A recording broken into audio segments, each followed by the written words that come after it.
ഇന്നത്തെ സിനിമാ സംഗീതത്തിനെ പറ്റി പറയുമ്പോൾ സംഗീതം അതിൻ്റെ അകത്ത് അംശങ്ങൾ കുറയുന്നുണ്ട്. മ്യൂസിക്കൽ റെലവൻറ്റ് ഉള്ള ഒരു പടമാകുമ്പോൾ നമ്മളത് മ്യൂസിക്, പക്ഷേ ഭാവാത്മകമായിട്ടുള്ള സംഗീതമാണ് എപ്പോഴും നിലനിൽക്കുന്നതും നമുക്ക് ആവശ്യം അതാണ്. നമ്മുടെ മനസ്സിനെ ഹോണ്ട് ചെയ്യുന്നതായിരിക്കണം സംഗീതം. സംഗീതം എന്ന് പറഞ്ഞാൽ കേട്ട് ചാടി ബഹളം വയ്ക്കാനുള്ളതല്ല. ഇപ്പോൾ വെസ്റ്റേൺ ഇംഗ്ലീഷ് മ്യൂസിക് പോലും അവർ ആസ്വദിക്കുന്നത് അതിൻ്റെ ലിറിക്കൽ ക്വാളിറ്റിയാണ് മിക്കവാറും ശ്രദ്ധിക്കുന്നത്. നമ്മൾ വെറുതെ ഇത് അതുപോലെ ഗസൽസ്, എത്ര പേർക്ക് മലയാളികൾക്ക് ഗസൽ ആസ്വദിക്കാൻ പറ്റുന്നുണ്ട് ഇവിടെ? അതൊന്ന് പരിശോധിക്കേണ്ട കാര്യമാണ്. ഗസൽ, വാട്ട് ഈസ് ഗസൽ? ഗസൽ എന്ന് പറഞ്ഞാൽ ഷേർ ഷായരി, അതിൻ്റെ അർത്ഥമാണ് നമ്മൾ മനസ്സിലാക്കേണ്ടത്. ഇവിടെ കേൾക്കുന്നവരെല്ലാം സംഗീതം മാത്രമേ കേൾക്കുന്നുള്ളൂ. ഉറുദു അറിയുന്ന എത്ര പേരുണ്ട് ഇവിടെ ഗസൽ കേൾക്കുന്നത്? സംഗീതത്തിൻ്റെ മാധുര്യം, ഹിന്ദുസ്ഥാനി സംഗീതത്തിൻ്റെ വശ്യത അത് മാത്രമേ അവിടെ കാണുന്നുള്ളൂ. അതല്ല, അതിനുപരി അതിൻ്റെ ലിറിക്കൽ ക്വാളിറ്റി കണ്ടൻ്റാണ് നമ്മൾ ശ്രദ്ധിക്കേണ്ടത്. പഴയ പാട്ട് താമസമെന്തേ വരുവാൻ പ്രാണസഖി എൻ്റെ മുന്നിൽ, അപ്പോൾ താമസമെന്തേ വരുവാൻ പ്രാണസഖി എൻ്റെ മുന്നിൽ, സിമ്പിളാണ് ലിറിക്ക്. അതേപോലെ തന്നെ പ്രാണസഖി പ്രാണസഖി ഞാൻ വെറുമൊരു പാമരനാം പാട്ടുകാരൻ, ഈ പാട്ട് വരുന്നു. ഇതൊക്കെ ലിറിക്കാണ് അതിൻ്റെ. നമ്മൾ അത് ശ്രദ്ധിക്കുന്നത്, സംഗീതമല്ല ശ്രദ്ധിക്കുന്നത് അവിടെ. സംഗീതമല്ല ശ്രദ്ധിക്കുന്നത്. പ്രാണസഖി ഞാൻ വെറും ഒരു പാമരനാൻ പാട്ടുകാരൻ, സിമ്പിൾ ലിറിക്ക് നേരെ എത്താണ്. അവിടെ സംഗീതം അല്ല ശ്രദ്ധിക്കുന്നത് ശരിക്കും.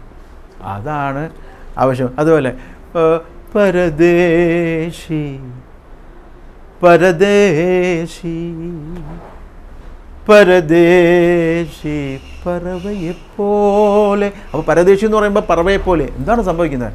ഒരിക്കൽ കൂടി, ഒരിക്കൽ കൂടി എന്താണ് അതിൻ്റെ അപ്പുറം സംഭവിക്കുന്നത്? എന്താണ്? വരുമോ നീ പരദേശി പറവയെപ്പോലെ, ഒരിക്കൽ കൂടി വരുമോ നീ. പിന്നെ അപ്പുറം വരുന്നത് എന്താണ്? പിന്നെ ആലോചിക്കുക, എന്താണ് അതിൻ്റെ അപ്പുറം വരുന്നത്? പതിവ് പോലെ പകരം വീട്ടാൻ, പതിവ് പോലെ പകരം വീട്ടാൻ ഒരിക്കൽ കൂടി വരുമോ നീ. ഇതാണ് ഗസൽ എന്ന് പറയുന്നത്. അവിടെ നമ്മൾ എന്താണ് അടുത്തത് വേണ്ടി കാത്തിരിക്കുകയാണ്, അടുത്തതിന് വേണ്ടിയിട്ട്. അങ്ങനെ തന്നെയാണ് സിനിമയും വേണ്ടത്. അടുത്തതിന് വേണ്ടി കാത്തിരിക്കണം. എല്ലാ കലകളും അതിൻ്റെ അകത്ത് നമ്മൾ നോക്കുമ്പോൾ സംതിങ് എന്താണെന്ന് തിരയാണ് വേണ്ടത്. അങ്ങനെ ആയിരിക്കണം ഉണ്ടാവേണ്ടത്. അതേപോലെ ശാരദാംബരം എന്ന് പറഞ്ഞ പാട്ടിനെ പറ്റിയിട്ട് വിമൽ പറയുന്നത് കേട്ടു. അദ്ദേഹമാണ് ഈ പാട്ടുണ്ടാക്കിയത്. ഇതിൻ്റെ രാഗം അറിയാം അവന്. എന്താണ് ഇതിൻ്റെ താളം എന്നറിയോ? വെറുതെ എന്തെങ്കിലും പറയരുത്. വളരെ ശ്രദ്ധിച്ച് ഒക്കെ പറയേണ്ട കാര്യങ്ങളാണ്. ഓരോരാൾക്കും വിശ്വാസമുണ്ട് അവൻ്റെ കലയിൽ.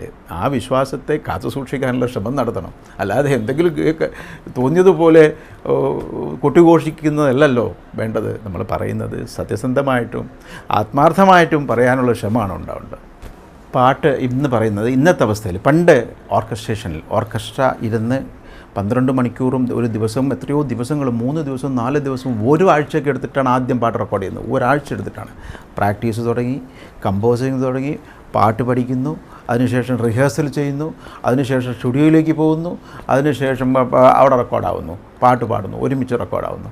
പിന്നെ മാറി മാറി അത് 2 ദിവസമൊക്കെ ആയി. പിന്നെ എൻ്റെ സമയത്ത് തന്നെ ഒരു ദിവസത്തിലായി പാട്ടെടുക്കുന്നത്. പിന്നെ ഒരു ദിവസത്തിൽ 2 പാട്ട് റെക്കോർഡ് ചെയ്യുന്ന രീതിയായി എൻ്റെ കാലത്ത്. പണ്ട് തരങ്ങണിയിലൊക്കെ ഉള്ള സമയത്ത് ഒരു ദിവസം 2 പാട്ടാണ് നമ്മൾ റെക്കോർഡ് ചെയ്യാറ്. അങ്ങനെ ആ ഒരു കാലം വന്നു. ഇന്ന് ചെയ്യുന്നത് ഫീഡിങ് എന്നത്. അപ്പോൾ ഫീഡിങ് ചെയ്യുന്നത്, പ്രോഗ്രാമിംഗ് ചെയ്യുന്നത്, പ്രോഗ്രാമറാണ് പ്രധാനം ശരിക്കും. ഈ പാട്ടിൻ്റെ മുഴുവൻ കണ്ടൻറ്റ് അതിൽ കൊണ്ടുവരുന്നത് കമ്പോസർക്കല്ല ശരിക്കും ഇന്നത്തെ അവസ്ഥയിൽ.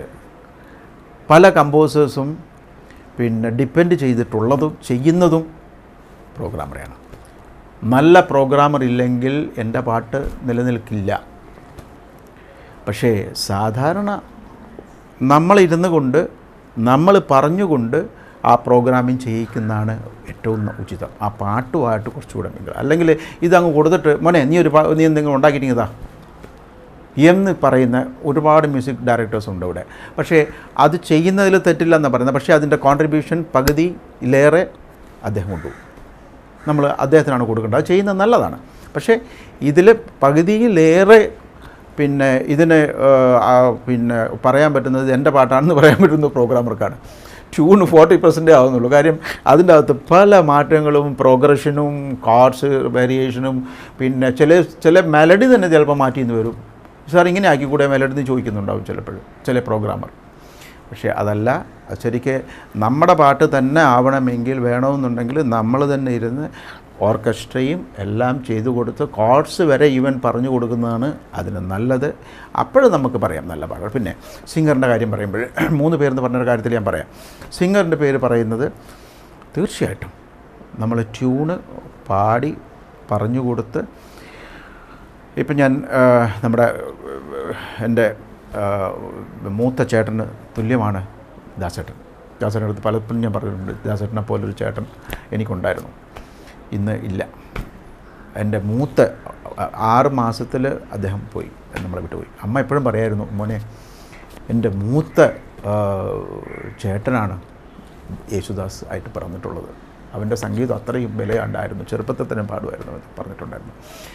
അതൊക്കെ പോട്ടെ, ദാസേട്ടൻ അങ്ങനെയാണ്. അപ്പോൾ ദാസേട്ടൻ വന്ന് സ്റ്റുഡിയോയിലിരിക്കുമ്പോൾ എപ്പോഴും ഹാർമോണിയം എടുത്ത് വെച്ച് പാടി പഠിച്ചിട്ടാണ് ഈ പാട്ട് പാടുന്നത്. കാര്യം ദാസേട്ടനറിയാം ഇത് അത്രയും ശുദ്ധമാവണം പാടുന്നത്, ഓരോ സംഗതികളും. അങ്ങനെ ഒരു പാട്ടാണ് വൈറ്റ് ബോയ്സിൽ ആദിത്യ കിരണങ്ങൾ അഞ്ജനമെഴുതും അകക്കണ്ണുമായൊരമ്മ കണ്ണിൽ 1000 കടലുള്ളൊരമ്മ. ഈ പാട്ട് രാവിലെ 10 മണിക്ക് വന്നിട്ട് 5 മണിക്കാണ് ദാസേട്ടൻ പോയത്. സ്റ്റുഡിയോയിൽ പാടിയിട്ട് ദാസേട്ടൻ മതിയാവാതെ വൈകിട്ട് ഫ്ലൈറ്റ് എടുത്ത് അമേരിക്കയ്ക്ക് പോകണം, രാത്രിയത്തെ ഫ്ലൈറ്റിന്. അപ്പോൾ അത്രയും സമയം ഉൾക്കൊണ്ട് പാടി. എന്താണ് കാരണം? ഇതിൻ്റെ ഔട്ട്പുട്ട് അത്രയും നന്നായിരിക്കണം, പെർഫെക്ഷൻ വേണം. സംഗതികൾ പാടുന്നുണ്ട്, സംഗതികളിൽ കൂടെ ഭാവം വരണം. ഈ ഇത്രയും വലിയ ഞാൻ ദാസേട്ടനെ നമിച്ച് ഉള്ള സമയമാണത് എനിക്ക് ശരിക്കും പറയുമ്പോൾ. അത്രയും മനസ്സിൽ ഉൾക്കൊണ്ടുകൊണ്ട് പാടിയ പാട്ടാണ്. അതേപോലെ അപ്പോൾ അതാണ് പറയുന്നത്, ഞാൻ അങ്ങനെ പാടിയില്ലെങ്കിൽ ഇത് പാട്ടാവത്തില്ല. ഞാൻ ചെയ്ത ദാസേട്ടൻ പറഞ്ഞത്, ഇത് രമേഷ് ചെയ്ത ആ സംഗീതത്തിന് ഞാൻ അല്പമെങ്കിലും നീതി പുലർത്തണ്ടേ, നീതി കാണിക്കണ്ടേ എന്നാണ് ദാസേട്ടൻ അതിന് ആൻസർ പറഞ്ഞത്. ഇത്രയും സമയം എടുക്കുന്നതിന് ചോദിച്ചപ്പോൾ പറഞ്ഞത്, ഇദ്ദേഹം ഉണ്ടാക്കിയ ട്യൂണിന് ഞാൻ അല്പമെങ്കിലും നീതി ഉണ്ടാവേണ്ടതില്ല. ഞാൻ ഇത്ര ഉണ്ടാക്കി, അപ്പോൾ അത് എൻ്റെ തൊണ്ടയിൽ വരണ്ടേത്, എൻ്റെ ഉള്ളിൽ നിന്ന് വരണ്ടേ, അതിനു വേണ്ടിയാണ് ഞാൻ സമയം എടുത്തതെന്ന് പറയും. സത്യമാണ്. Composer, lyricist,